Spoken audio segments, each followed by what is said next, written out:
साहब आज ज्ञापन दिया है, किन मांगों को लेकर आप सीएमओ से मुलाकात की और ज्ञापन दिया है? मेरी बहुत सारी मांगें नहीं थीं। एक हमारी विधानसभा 113 सहसवान में एक इस्लाम नगर में एक अस्पताल पहले से जो चल रहा है, और जब हमारी सरकार थी 2012 से 17 तक आदरणीय अखिलेश जी के नेतृत्व में, तो यहाँ के तत्कालीन सांसद आदरणीय धर्मेंद्र यादव जी ने और वहाँ के आदरणीय विधायक जी ने शासन से पैसा स्वीकृत कराया था।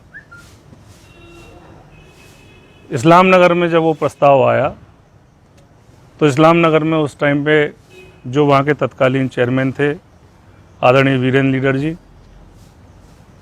अब मैं उनके बारे में बहुत ज़्यादा नहीं कहूँगा, लेकिन किन परिस्थितियों को लेकर उन्होंने मना कर दिया कि मेरे पास जगह उपलब्ध नहीं है, लेकिन सच्चाई इसके उलट है। वहाँ करोड़ों रुपए की ऐसी जगह फालतू पड़ी हुई थी जिसे भूमाफिया कब्जा करना चाहते हैं, और कर भी लिया है। वो प्रस्ताव वहाँ से वापस हो गया, तो प्रस्ताव ये हुआ था कि इस्लाम नगर की जो बिल्डिंग है वो एज इट इज़ रहेगी, ये वाली बिल्डिंग रुदायन चली जाएगी।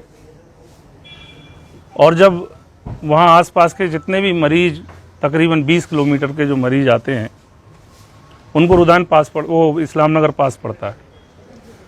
और इस्लाम नगर वाली अगर जो अस्पताल है, ये लोग अगर रुदायन ले गए तो वहाँ से 20 किलोमीटर वो और 10 किलोमीटर रुदायन, तो लगभग 30 किलोमीटर, और राजपुर के बाद रुदायन का मार्ग बहुत जर्जर है।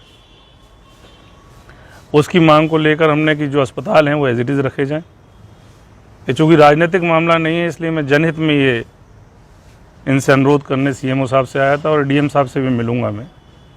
शासन में आदरणीय मुख्यमंत्री जी को भी मैंने चिट्ठी भेजी है, उसकी भी कॉपी है मेरे पास। जहाँ तक ये लड़ाई हम लोगों को लड़नी पड़ेगी, हम लड़ेंगे, क्योंकि इस्लाम नगर की और आसपास की जो आवाम है उसको बहुत तकलीफ़ होगी। हम रुदायन की बिल्डिंग नहीं डिस्टर्ब करना कभी चाहते थे, क्योंकि हमने बनाई थी।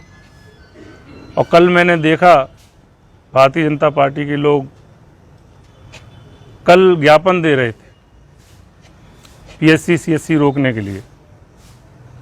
अब सरकार में अगर कोई अपनी सरकार में ही रह के ज्ञापन देने लगे तो इसमें दो चीज़ें हैं, या तो पब्लिक को गुमराह करना चाहते हैं, या फिर उनकी सरकार में चल नहीं रही, या फिर उनके नेताओं में दम नहीं, या फिर उनकी नीयत खराब है।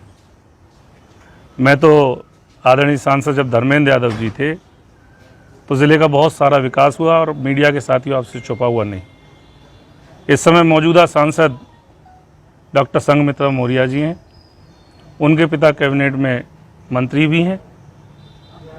और इस्लाम नगर में जो अस्पताल है वहाँ बिसौली विधानसभा का भी बहुत सारा इलाका जुड़ा हुआ है, जो इस्लाम नगर ब्लॉक का कुछ हिस्सा उसमें आता है बिसौली विधानसभा में। वहाँ से भी मौजूदा विधायक कुशाग्र सागर जी हैं।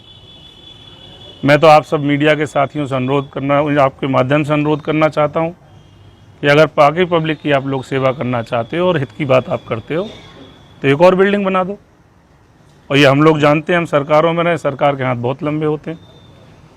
गुमराह करने की कोशिश मत करो। इस मुद्दे पे मेरी सबसे अपील है कि इस्लाम नगर के सारे साथियों की इस समय मदद की ज़रूरत है, और समाजवादी पार्टी की जहाँ ज़रूरत पड़ेगी वहाँ हम लोग हमेशा तैयार खड़े हैं।